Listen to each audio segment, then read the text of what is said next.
Good afternoon, everyone. Assalamualaikum warahmatullahi wabarakatuh. I hope you are all well and ready for a couple of presentations and a little bit of discussion on, I believe this week's topics are urban housing and urban infrastructure, if I remember correctly. But anyways, I'd like to, okay, Yagar is here. Without further ado, I'd like to invite our first presenter to come on screen and share their strategic and action plans with us. So I'm going to stop sharing now so that you can share your screen. Okay, to the presenters, the time is yours. Okay, good. So you're going first.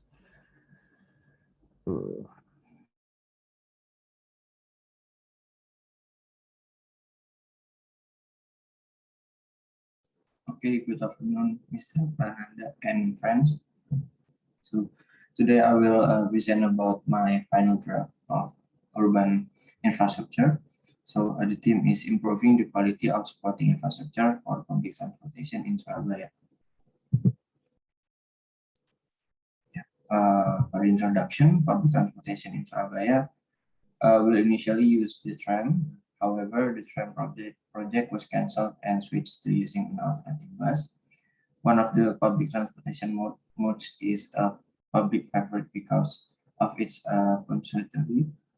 In addition, the price is also affordable and the rate is cheap. Apart from buses, angkot are also an option in the city. For the transportation by bus, the Surabaya bus is a means of transportation that has been operating since April 7, 2018. In 2019, the bus fleet was added, so now there are 20 buses for public transportation in Surabaya. A total of 18 units are Surabaya bus, while the remaining 2 are double-decker bus. The Surabaya bus itself operates from 6 to 22 PIB. And for the Surabaya Transportation Service application, the Surabaya City Transportation Service has developed an application to facilitate transportation. The application, which is named Gobi Surabaya Bus, is one for all. This application can be used to find out various types of transportation. The position of this Surabaya bus, the bus stop that we are currently occupying, information about method exchange, tourist attraction, and SME centers. For transportation by angkot, another public transportation is angkot. Angkot in Surabaya provides 57 routes. This transportation itself has reached the eastern, central, and southern parts of the city. For the supporting infrastructure that I'm talking about here is infrastructure that can help people use existing public transportation. The example of this supporting infrastructure included sidewalks that are used to access public transportation and bus stop as place to wait for the public. And for the Surabaya itself, according to INRIX through their research result, namely the Global Traffic Scorecard, Surabaya is ranked first in the most crowded city in Indonesia. And you can see, based on the IQR, that the quality of Surabaya as a whole is moderate, but the air quality per day in Surabaya is from moderate to unhealthy. For the identification of the issues, in identifying existing issues or problems is done by distributing questionnaires to Surabaya residents through existing social media with the question, is there any evaluation or input for infrastructure in Surabaya? And we can see from the answer obtained, the people of Surabaya still have several complaints about public transportation in Surabaya. First one is the quality of the transportation itself. And second one, the lack of integration between public transportation. And the third one, the number of sidewalks that still do not meet. The roads are pothole and bumpy. And last one is bus stop that's not up to standard. For the potential solution, there will be the plausible solution and strategic plan. For the possible solution, the first one is improving the quality of Surabaya's public transportation. In improving the quality of public transportation, this can be done with regular maintenance on bus or public transportation in Surabaya. Another thing that needs to be considered is the cleanliness of the public transportation, because the cleanliness is very important to maintain for the convenience of public transportation users. The second one is the planning public transportation routes that are integrated with each other. In planning this integrated public transportation route, it can be done by adding an additional line for the Surabaya bus, which is still less integrated with existing anchor lines in Surabaya. The third one is increase the number of sidewalks for pedestrian convenience. The addition of the sidewalks can greatly affect the number of users of public transportation, because the sidewalks is one of the means often used by pedestrians in accessing public transportation. Sidewalks can also make pedestrians feel safe, so that they don't have to walk on roads that are traversed by motorbike and cars. The next one is repairing broken roads. Roads condition are also very important to be repaired for the convenience of both public transportation drivers and passengers. Damaged roads condition can infer comfort in travel. This can also cause transportation problems in the city, whether it's accident to cause congestion. And last one is the build a bus stop that is not only good but functional for the user. According to the user of the Surabaya bus public transportation in Surabaya, they think that the bus stop in Surabaya is still not functional for them. The bus stop must not only be good, but the functionality of the stop must also meet the needs of its users. For this strategic plan, the vision is improving the quality of public transportation that is integrated with each other and improving the quality of the, other supports.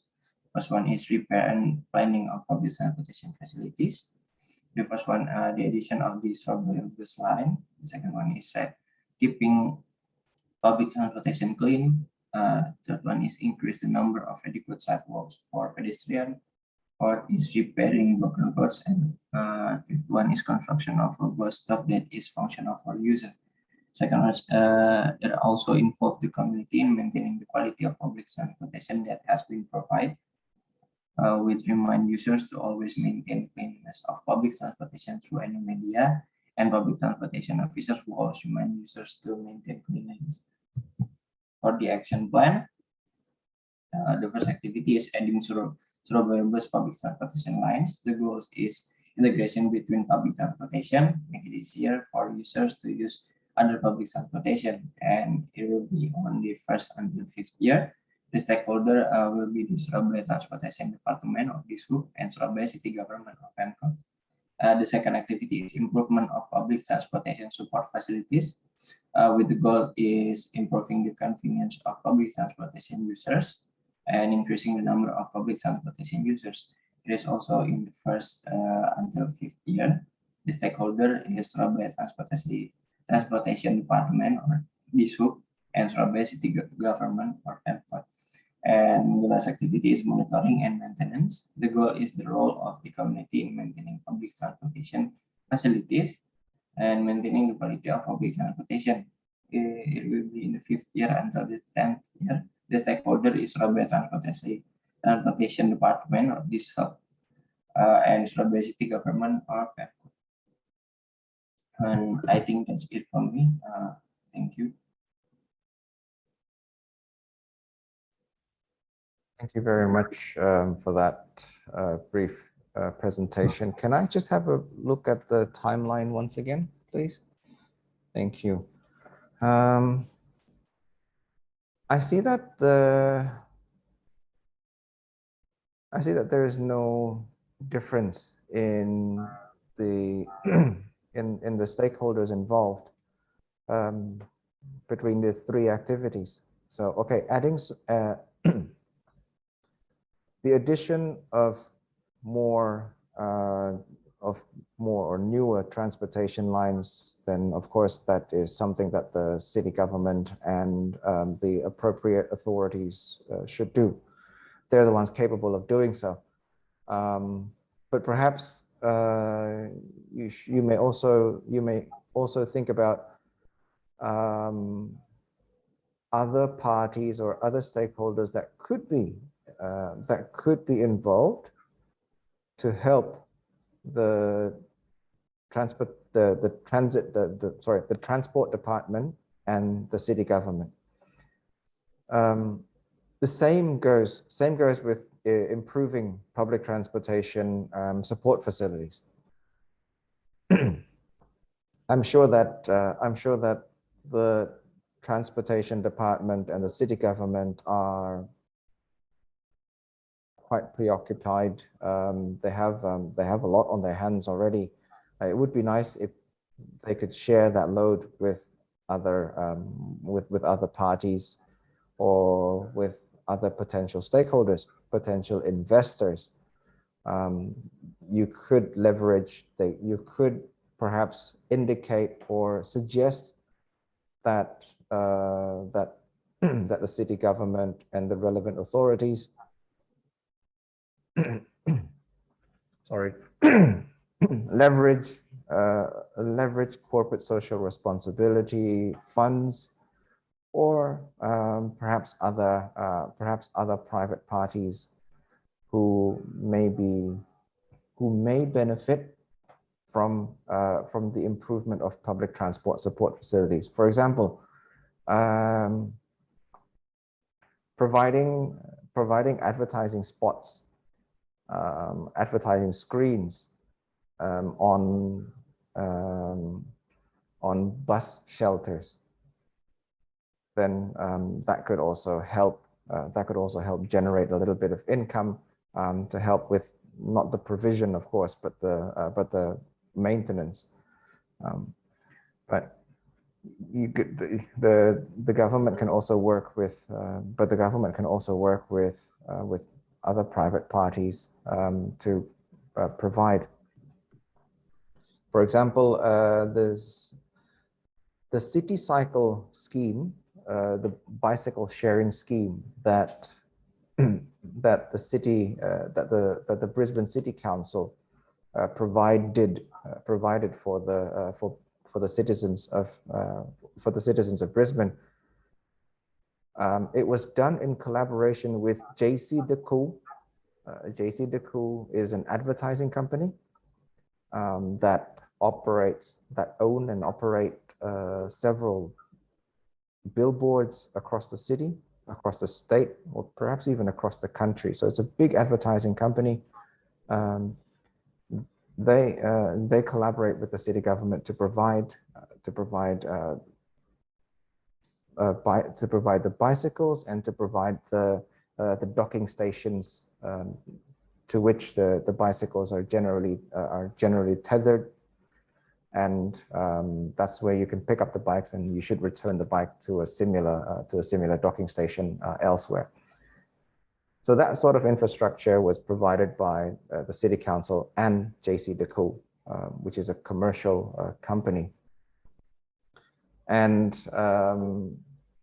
the way you can access those bicycles are either from a weekly or a monthly or yearly or annual subscription service, or you can link them to your existing Metro card. The Metro card that you use for to access bus and train services and ferry services can also be used. If you link your accounts, you can also use them to hire the city cycles.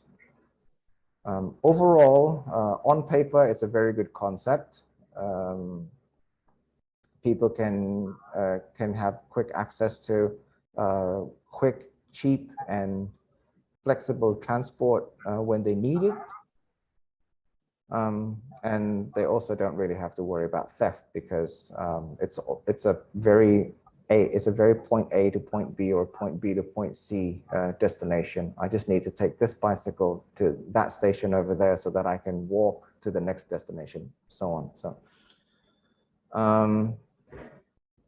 in the first few years of operation, the bikes were yellow because it was well, JC Deco is an advertising company, and they were advertising, I think it was Lipton iced tea.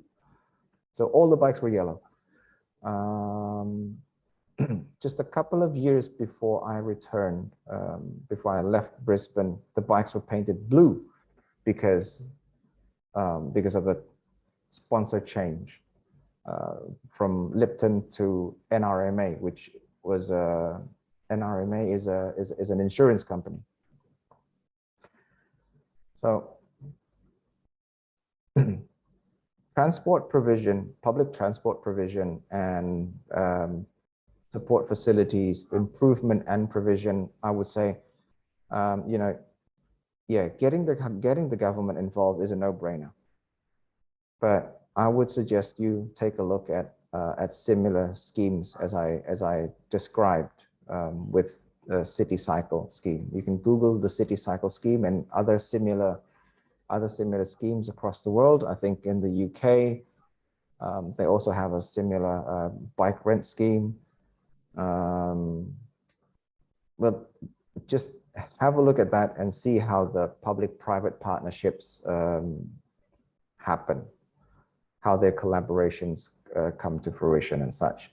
For monitoring and maintenance, again, you're mentioning the two stakeholders throughout the 3 different activities. You can also involve the transport society, the different transport-related communities. I know that somewhere in Surabaya there is a sort of a bus fan club or bus club, so to say, whose sole purpose of existence is to discuss what's going on with buses in Surabaya. So perhaps getting similar communities to engage in the monitoring and maintenance phase or activities would benefit and would help the Surabaya Transportation Department and the Surabaya City Government greatly in that sense. So you can't leave everything to the government. They have more than enough on their hands already. So you should, try to expand. You should try to expand your list of stakeholders. Other than that, I do agree with the proposed activities. We do need more public transportation lines. I think I don't know if any of you are from Surabaya, and if any of you have noticed that lately it's getting bemo or angkot is getting more and more scarce. It's getting more and more difficult to spot them in the streets or on the streets that they usually operate. For example, the long road that connects Ahmad Yani, the main Ahmad Yani road, all the way to, goodness me, I don't really remember the name of that small road, but somewhere in Rungkut. So from the Ahmad Yani train intersection all the way to the Rungkut intersection, you pass through Jemur Andayani, you pass through Sier, and along that road there used to be several bemo, several angkots operating. A lot of the times they would gather at strategic points, or in our language we say mereka ngetem, mangkal. They would gather in strategic points or at strategic points and cause well slight traffic disturbances because their numbers were quite massive. But nowadays, those strategic points that were usually inundated with similar colored minibuses, so either yellow or green, are no more. They're quiet.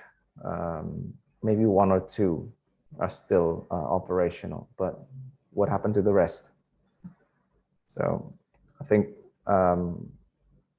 we do need, I think we are witnessing the extinction of our own public transport options. So I think the sooner we add public transport lines, not only buses, but perhaps even minibuses and microbuses and other feeder networks. The sooner we do that, the better. Why? Because an over-reliance on private transport is, of course, not sustainable. Although I think, although come to think of it, private transport, motorcycles especially, are still significantly cheaper than taking public transport. And of course, with new lines, we do need more support facilities, not only shelters, but also infrastructure and facilities that lead up to the support facilities.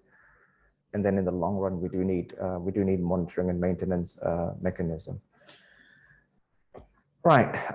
Those are the few notes that I can. Those are the few additional notes that I can give you. Perhaps anyone else care to add to that? Goodness me, the air conditioning here is super scary. Perhaps anyone else would care to add to that, or perhaps they would share their experience with local public transport. If you care to share.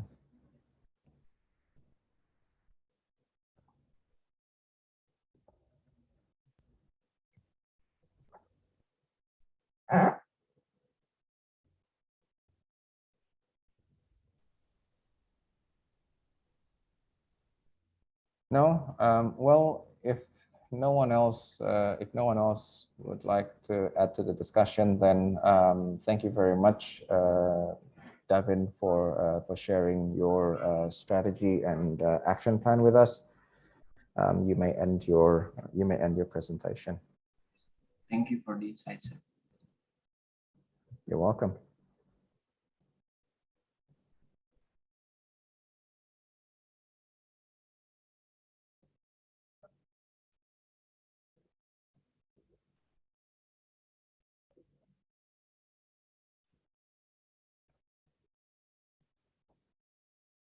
Okay, who's next?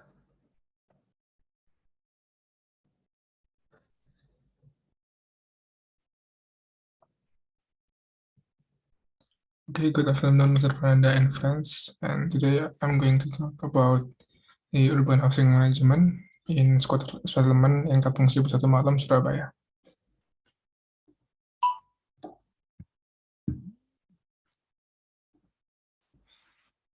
And for the introduction, for the local overviews, Kampung Seribu Satu Malam is located in the Paksa district, Surabaya, East Java.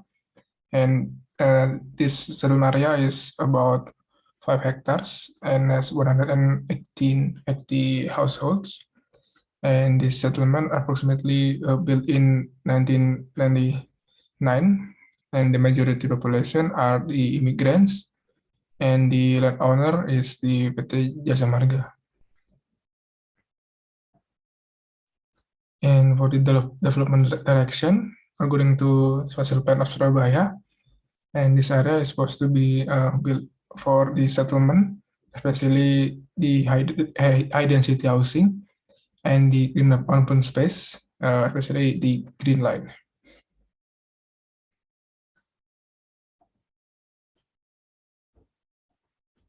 And for the issues, there are some issues. So the first is the land ownership. And then environmental pollution, unhealthy environment, the low labor skill, low income population, and low school rate participation. And for the existing program, only community empowerment, such as the Ribbon Embroidery Community and Rumah Pintar Matahari. And there is no program for environment improvement. And for the risk analysis, coastal area in Surabaya mainly caused by three problems. The first is the expensive land or house price in urban area. Second is urbanization and low income per capita. For the expensive land caused by the limited land availability and the higher property price. And for the urbanization caused by the industrialization and also the job opportunity. And for the low income per capita caused by the low immigrant skill. And the implication, the high price and value of all land or houses can trigger a spread of illegal settlement in various urban areas, especially metropolitan cities. And this is exacerbated by the low quality of human resources that can compete in the area of globalization and worsen economic condition. And therefore, the illegal settlement triggers serious problems for cities such as environmental, health, and social issues. And this is the possible cause, the possible solution. The best practice come from the Turkey, from the Housing Development Administration. There's a program called Slum Transformation Project, which has three actions. First is the relocation, constructing new houses in the different areas to transfer the right holders living in the upgrading area. And the second is the reconstruct, is the demolish illegal settlement, build new house in the area and allocate dwellers to right holders. And third is the financial assistance. There's a choice of right holders agreeing to receive cash payment for their property from TOGI. TOGI is the government agencies, or the value of the existing properties deducted from the cost of the new home they agree to purchase from TOGI. And these are the example from the program. This in Erzincan, Turkey. It creates modern transformation settlement and create new recreation area, guarantee healthy environmental, and also make a new city icon and prevent spread of illegal settlement. And for this suggested solution regarding the housing policy and regulation, first is to provide a variety of housing options in regards to tenure and payment by develop easy property payment system and reduce the buyer cost, and provide the housing options such as a short-term rental, long-term lease, co-housing, and finance purchase. The second is establish regulation regarding the sale house and land, and by develop regulation that can regulate and control the property sales transactions. And the third is to provide a stronger government presence in informal settlement by carry out strict supervision regarding the development of legal settlement in the city of Surabaya. And the solution for the physical improvement, first is the environmental improvement by carry out environmental improvement by revitalizing the Perkembangan by creating a sustainable solid waste system, providing an adequate sanitation system, and improving the clean water network. And the second is the reconstruct the house building, reconstruction of residential building that are unfit for habitation. The reconstruction is carried out by taking into account the building materials and the intensity of space utilization. And for the solution for the community empowerment, first is the community skills improvement. Develop dwellers' ability to achieve financial freedom that can improve their standard of living.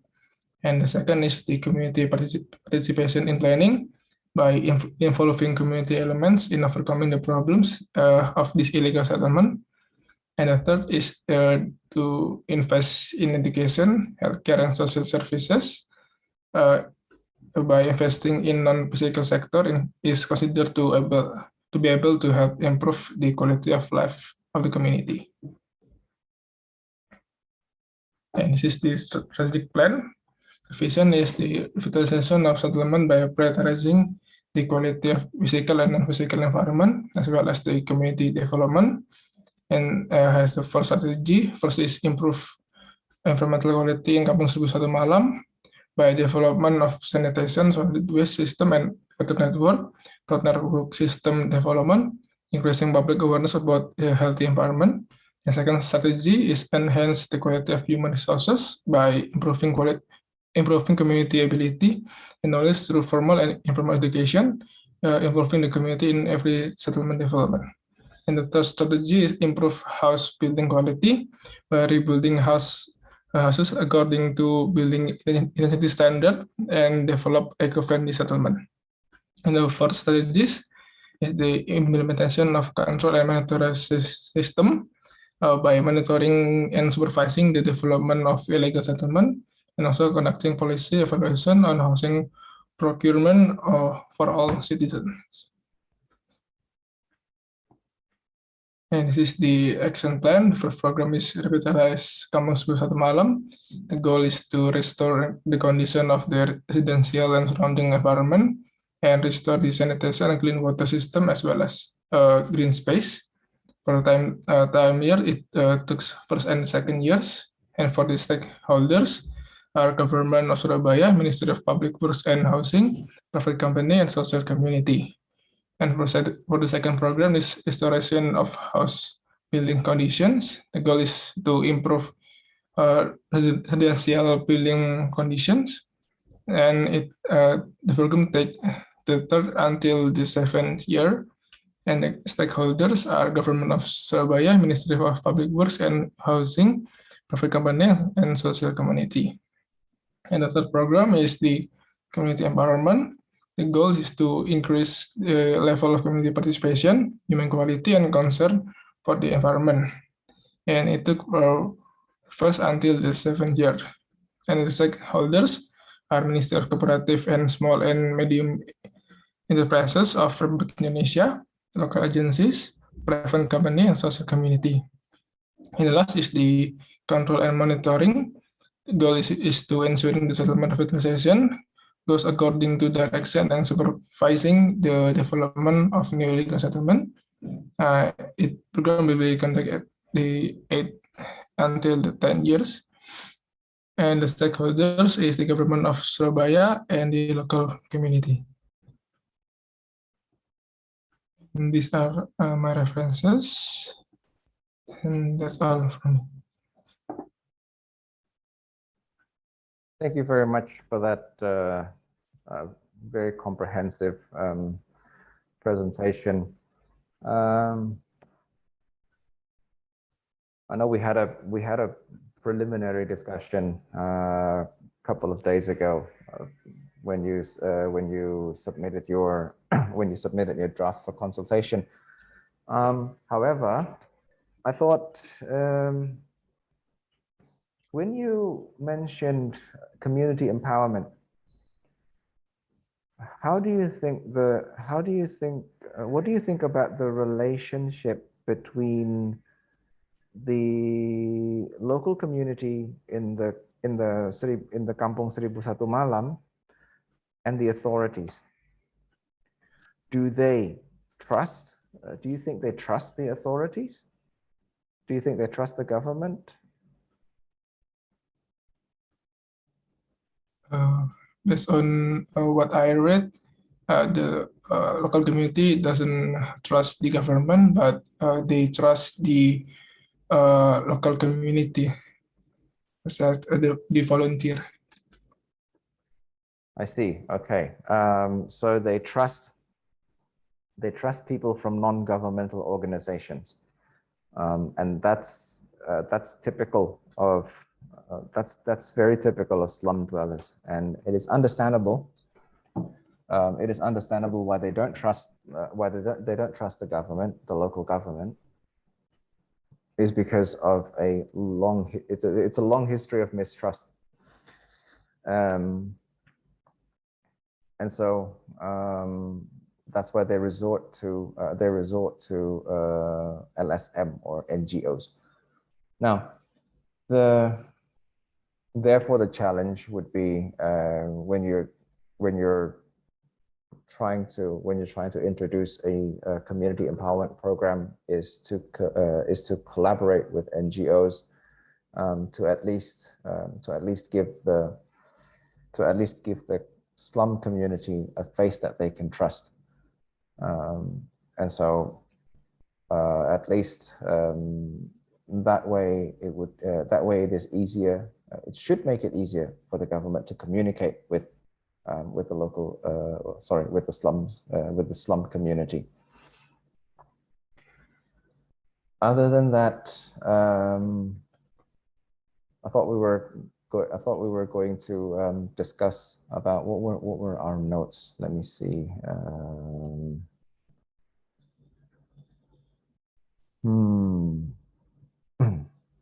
Yes. So I asked the other day, what is wrong with the current housing options? What is wrong with the current housing regulations? And what's going on with the current government presence in the in the slums, in the slum department? And you said, so far there is no affordable housing for low-income people and lack of supervision from the government with regards to the spread of illegal settlements. Well, what do you think about efforts to provide low-income housing, such as vertical housing? And yeah, what do you think of the current vertical housing rusun situation? Is that would you consider that as a plausible solution to the 1001 Malam issue?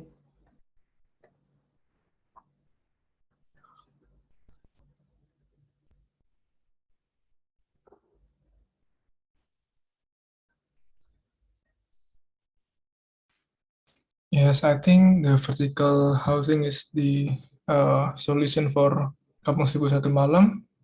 But however, for the existing vertical housing is not right on target, because what I read, vertical housing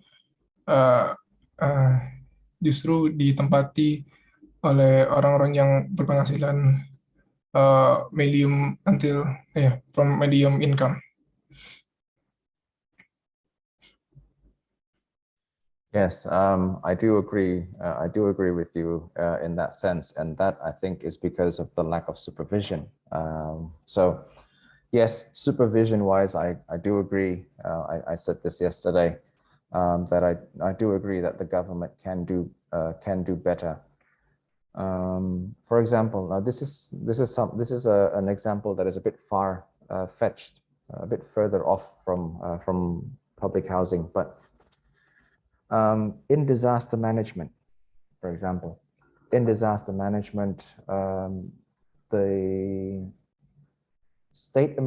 emergency services and local government, state emergency services and local government's presence, even online on social media, has a very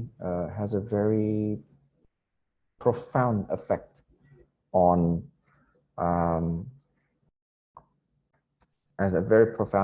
the community, as in even if you don't see them around, but if they're actively, say for example, if they're actively posting on social media, whether it's Instagram, Twitter, or any other forms of social media,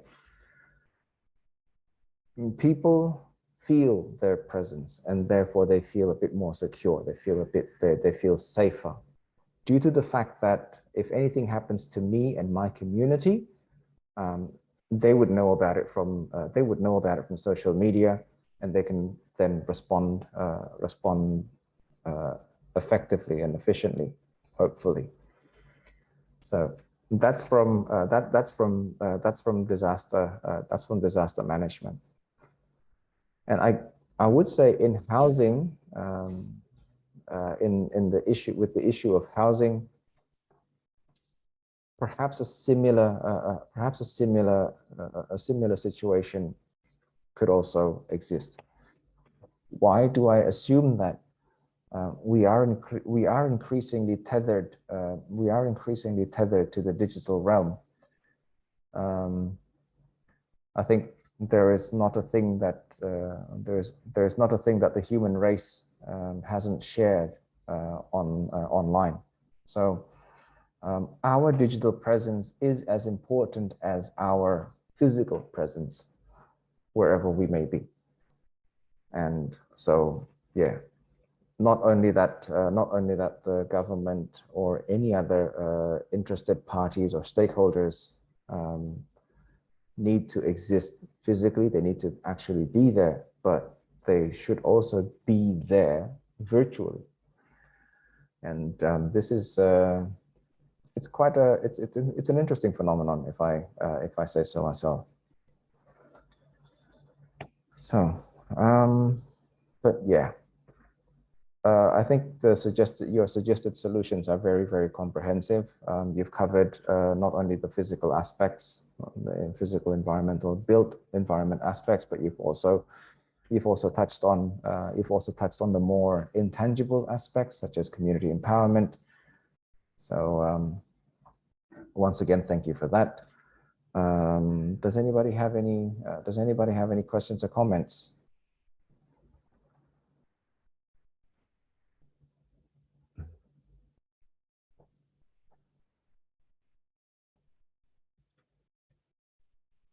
Okay then. Well, otherwise, I would suggest that you revise, if you need to, revise your manuscript according to the points that I've mentioned. And yeah, you may end your presentation. Now,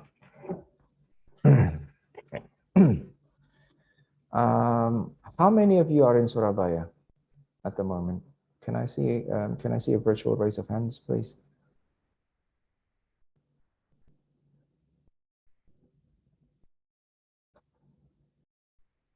None of you are in Surabaya. How many of you are in Indonesia? Okay, good. The thing is this. You may have. Thank you very much. You may put your hands down. So five of you are here. You may have seen or heard of the Surat Edaran from our Vice Rector that instructed us to conduct our lectures offline. I'd like to get your thoughts on that. Should we conduct? We're now in week 11, right? Next week we will be on week 12, and after that, I think we will go. After that, we'll go on a week's break, I think, for Eid. So perhaps it may not make sense for those of you who are not in Surabaya to come to Surabaya and then just to attend 1 or 2 sessions offline and then come back home for Eid. But after Eid, do you think it is feasible? Do you think it is possible for us? Do you think it is possible, or do you want to conduct direct face-to-face offline sessions? Please let me know.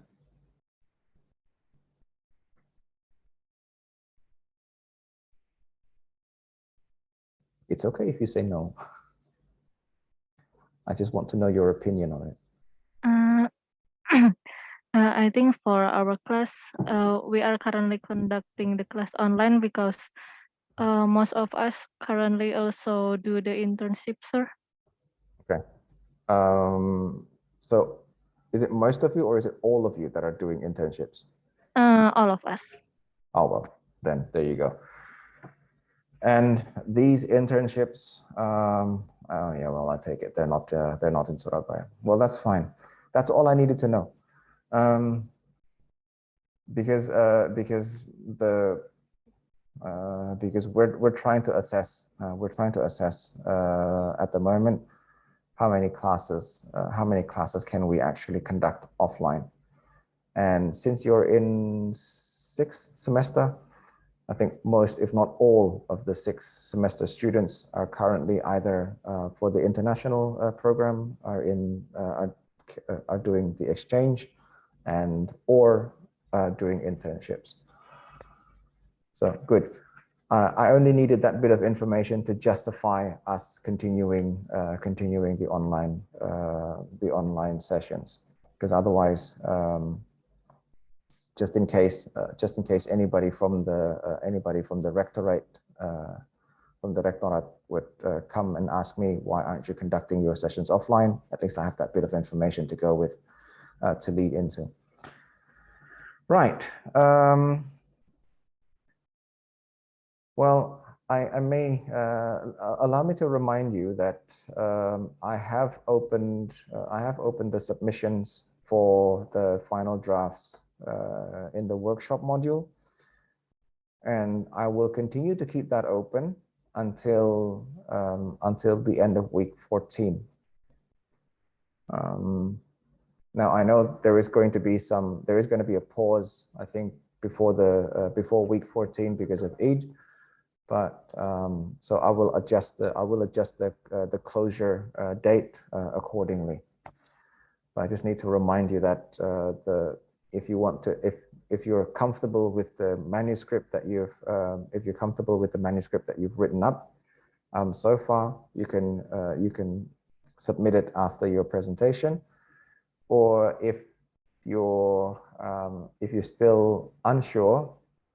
After your presentation, you can consult your manuscript with me prior to submitting it to the workshop module.